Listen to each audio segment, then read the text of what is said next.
Hey guys, good morning! Today ay maglalakbay muli tayo papunta sa North Luzon. So, pupunta natin yung lugar kung saan sinasabi nilang New Zealand ng Pilipinas. Ang Mapanwepe, Zambales.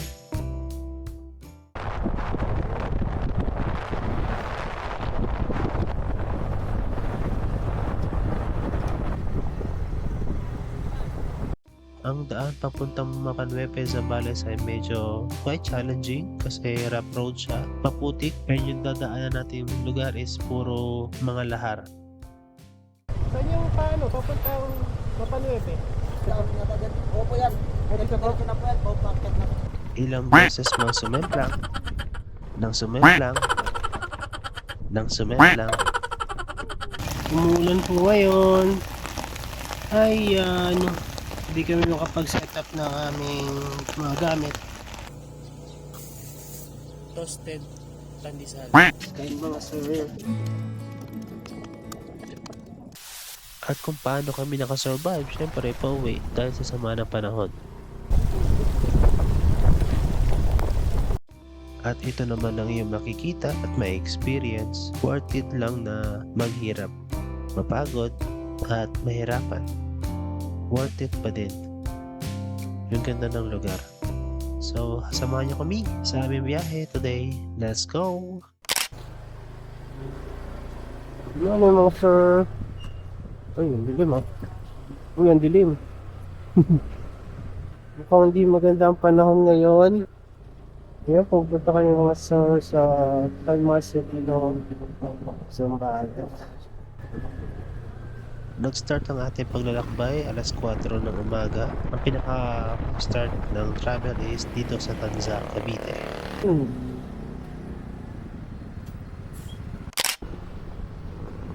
Kung kayo sa Pampanga, yan, may oras na.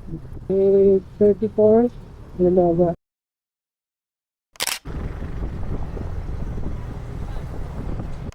Dumaan pala tayo ng Lubao, Pampanga, patungong Bataan. Ito pala yung daan na humigit kumulang 14.8 km. Halos diretso lang yung daan. Dito relax lang yung driving, chill ride.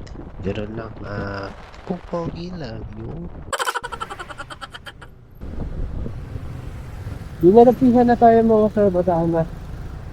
Mga 2 hours na lang. Buti na lang.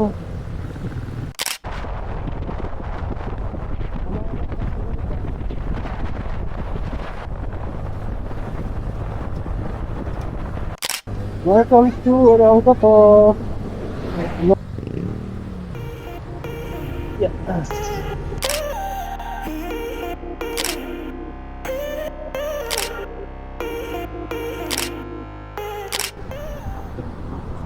Oh. Dahil nabutan na kami ng tanghali and gutom, so nag-stop over muna kami sa isang karinderya doon. So kumain kami na mga lutong ulam lang. Then after doon, konting pahinga, then larga na ulit.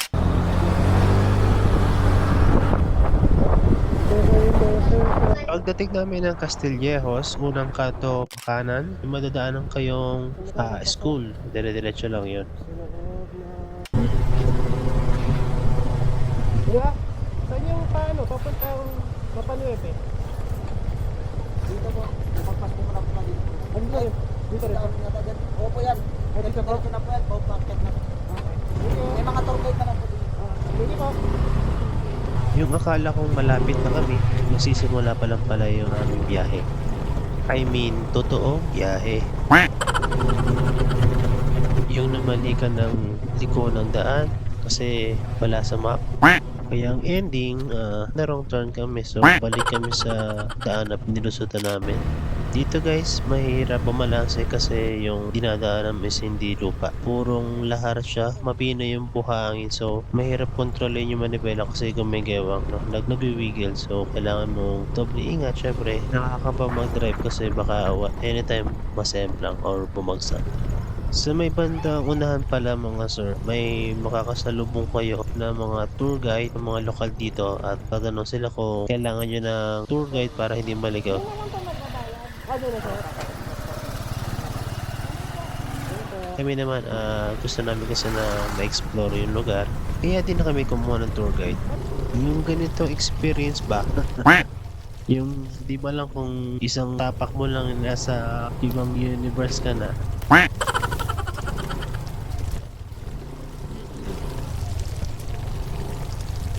Ito na pala yung bagong tuloy na dinadaanan mga sir. Hindi na yung dati na tuloy na bakal. Delikado na kasi yun kaya sinara na.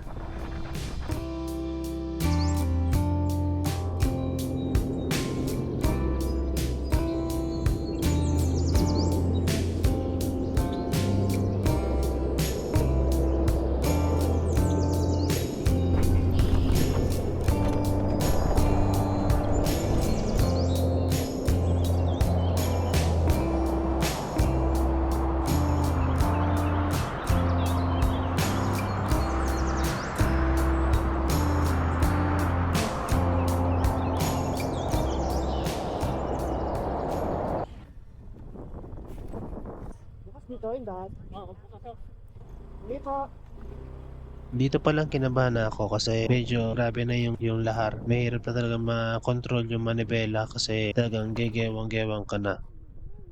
Kaya mas pinili ko no na dumaan sa gilid doon sa may mga damo para medyo may kapit yung gulong at hindi kumontra yung gulong ko doon sa buhangin.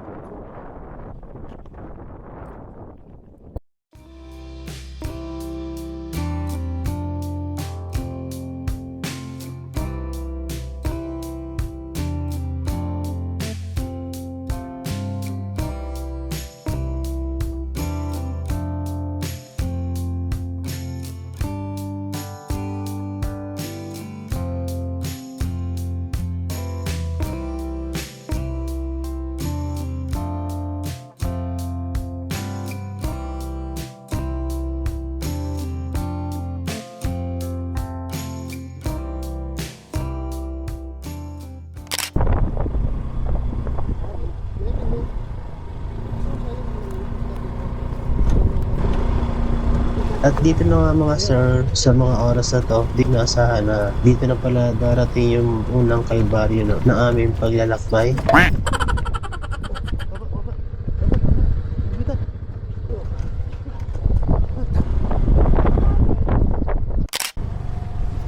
Hindi isa,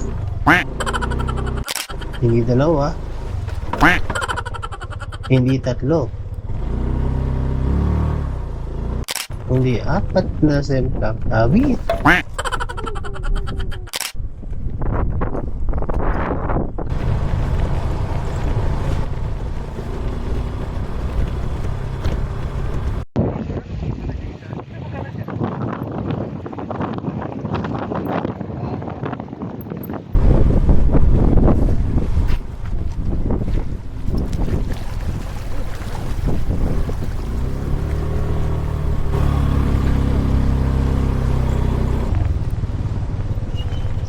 Boss, paano yung epe? Paano yung epe ko? Paano yung epe? Dito pa? Sige pa.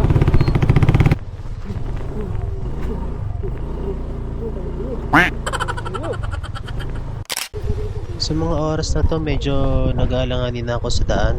Naguguluhan na ako kung saan ako liliko kasi pare-pareho lang yung ruta. Yung pare-pareho kasi yung daan. So, malilito ka talaga kung saan ka dagaan. No? So, instinct na lang talaga kung saan ka liliko.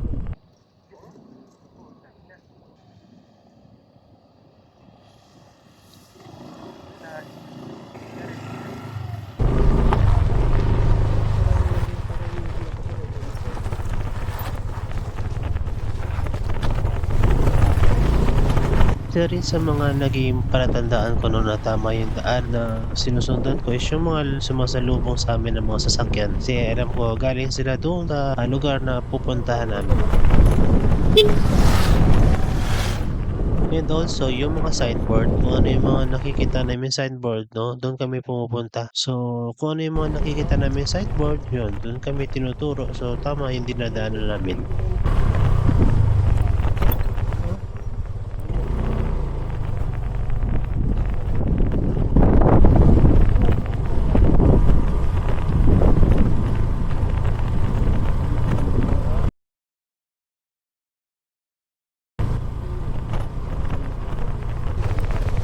Sa wakas, nakarating din kami sa aming pupuntahan dito sa Mapanuepe, Zambales. Sa phase 3 sana kami pupunta kasi sa mga napapanood namin maganda yung lugar. Pero yun nga, sarado siya ngayon so baka inaayos yung loob. So lumipat kami sa kabila dun sa gitnang portion ng Mapanuepe.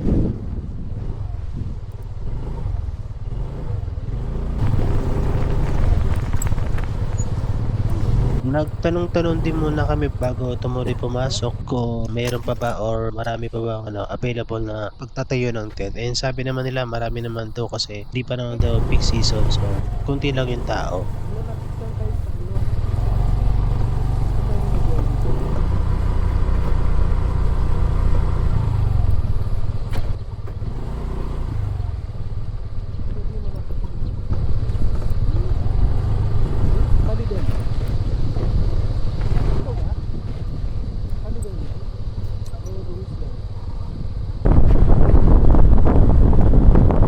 Inikot ko muna yung lugar so chinek ko kung saan yung best part na pwede tayo makakita ng magandang view at makapagtayo ng tent at pag-i-stay natin ang buong araw.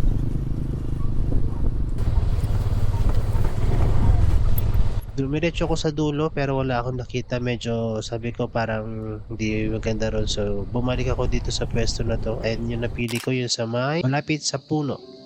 Meron tayong cover para sa mga hamog, sa mga inseko or sa mga ulan at syempre sa sikat ng araw.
A few moments later.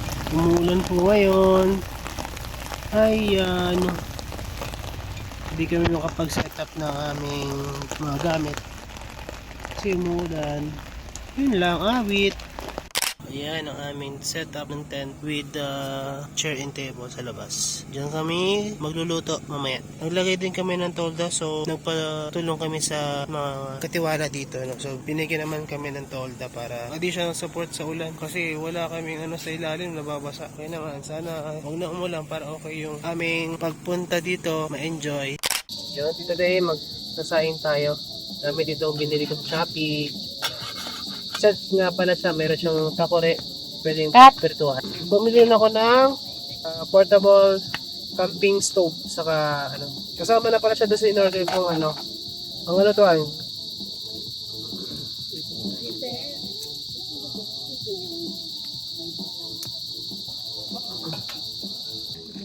sa butane. Meron siyang pang-connect sa butane mismo.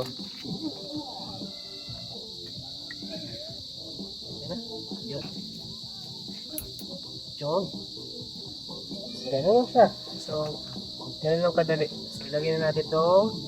Lutuin natin. So, hintayin natin maluto. Then mamaya, kain na tayo. Ayan ang aming motor. Sabitan ng mga damit at gamit. So, ayan. Dito ako ngayon sa tent. Nagluluto ako ngayon. Sinaing. Mamaya magluluto din ako ng noodles. Luto na yung kanin ko. So, kakakulo lang. Ayan. Nice. Okay. Maya maya okay na yan. Ayan yung dawa ang Mapanuepe Lake. Medyo masama lang ang panahon, medyo makulimlim at umaambon and maulan paminsan-minsan, kaya yung tent namin sa loob. Ayan, yun yung tent namin. So mayroon kaming inflatable bed. So ayan, yan hiniram namin para may cover yung ilalim kasi nabasa. Basang-basa kami kanina. Guys, okay na. Luto na yung kanin. Meron na kami ininit para sa noodles saka sa kape and adobo. Iniinit na namin kasi niluto na namin to kahapon. So yan, mamaya kakain na kami. Okay na, kakain na kami. Kain mga sir.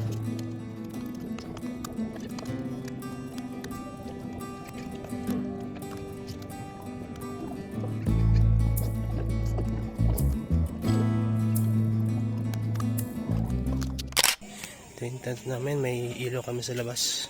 So doon meron din kaming katabi, banda ron, dito kami. Sa likod namin is yung CR. Doon meron din nagte-tent. Ito yung sa amin. So matutulog na kami. Bukas sa morning kami alis. So siguro ipatuyuin muna namin yung tent namin saka yung ibang mga nabasa. Sana umara bukas para okay yung pag-alis namin, hindi basa lahat ng gamit.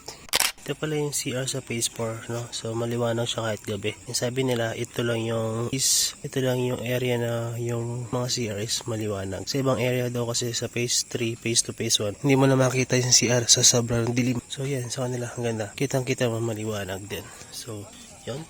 Transfer ng data para bukas gagamit ulit yung 360 saka yung drone para hindi mapuno.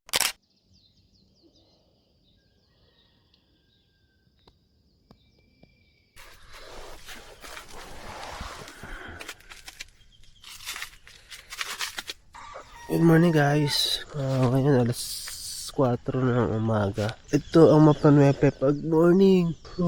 Medyo makulimlim pa din. Naambon-ambon kayo ng madaling araw. Pero so far so good naman. Maganda naman yung tulog namin. Yan yung aming tent. Yan yung motor namin. So kami lang nandito sa lugar na to banda. Malapit sa lake. No? So kami sa may ilalim ng puno para mas okay kami. Hindi naman mainit, malamig naman kaya kahit walang electric fan okay din. Kakain lang kami ng breakfast tapos alis na kami kasi medyo malayo-layo rin yung biyahe namin papunta ng Cavite. Sasabihin ko na rin yung mga rate, no? Dito pala sa campsite mga sir, ang binayaran lang namin is yung parking fee. Yun lang. So, overnight na siya. 150 yung sinabi ni Kuya. And yung, ano pa ba ang binayaran ko? Pag gusto mo makicharge ng cellphone, may solar kasi sila dito. So, 50 pesos per use. And yun lang, libre naman yung CR. So, libre yung ihi, libre yung ligo. So, walang problema sa CR, no? Medyo lumiliwanag na. Kaso mukhang wala ngayong hindi natin silayan yung sunrise kasi medyo cloudy. Makulimlim basta banda ron, no? Di ba ang sarap pakinggan yung mga kuliglig ng mga insekto, tapos tahimik. Ito yung mga vibe na masarap lang tumambay, umupo, walang maingay. Kung napansin nyo nung gabi, medyo may patugtog, no? Normal siya sa mga ganitong campsite na dinadayo na. So, hindi siya kagaya ng mga raw spot na kung gusto mo ng tahimik talaga, walang mga nagpapatugtog, mas okay yung mga raw camping. So, yung mga hindi pa nila na didiscover.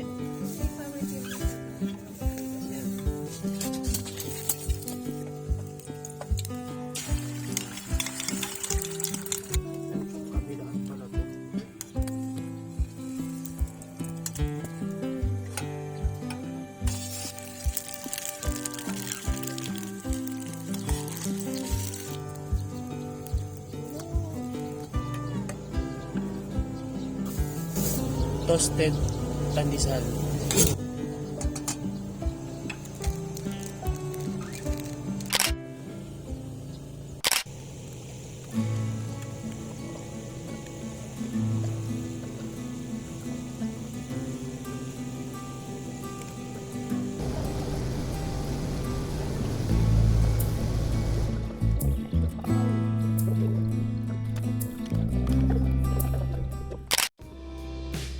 At yun, sa mga gustong pumunta ng Mapanueve Lake, mas recommend ko yung maaraw, no? So maganda yung panahon. So, huwag kayong pumunta ng maulan kasi mahirap yung daan and mahirap din yung pag-stay. Kaya dapat kompleto yung mga camping materials nyo. So para hindi kayo ma-struggle at ma-hassle. Okay naman yung pag-stay namin, no? Sa isang araw namin pag-stay, okay naman, no? Nakapag-relax kami, nakahinga. Kaya sulit naman yung pagpunta namin.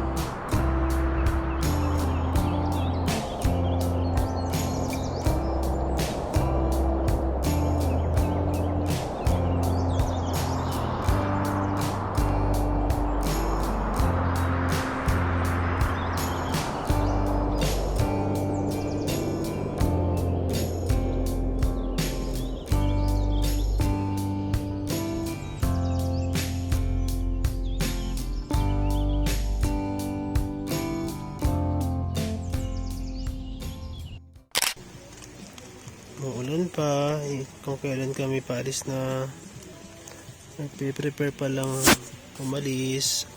Umulan na nga.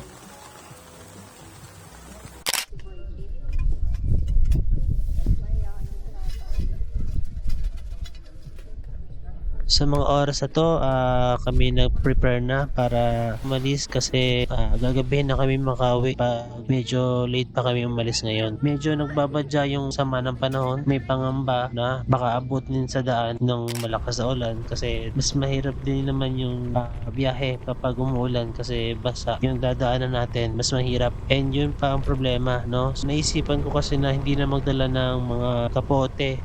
Usually, lagi kong dala kasi inisip ko medyo pampabigat and pampakapal ng mga gamit namin, no, ng mga dalahin namin. So, ang dinala ko lang is yung binili ko sa Shopee, sa Lazada, yung portable na kapote. Ano siya, manipis masyado. So, para siyang garbage bag lang pala. Imagine nyo na yun yung suot nyo tapos ang lakas ng ulan. At yung malakas na hangin, hindi siya effective na gamitin sa mga long ride. Kaya ang nangyari, mula Zambales hanggang papuntang Bulacan, umuulan. Halos tinanggal din namin yung kapote kaya nangyari, basang sisiw kami hanggang Bulacan. Natuyo na lang kami, malapit na sa EDSA.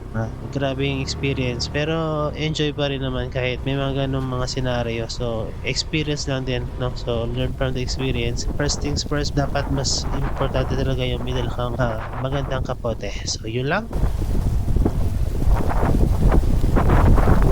Kung umabot kayo sa video na to, huwag niyong kalimutan mag-click and subscribe sa aking channel para sa mga bago pang mga content, no? Mga travel content ko. So, hanggang sa muli mga sir, thank you for watching. Peace out!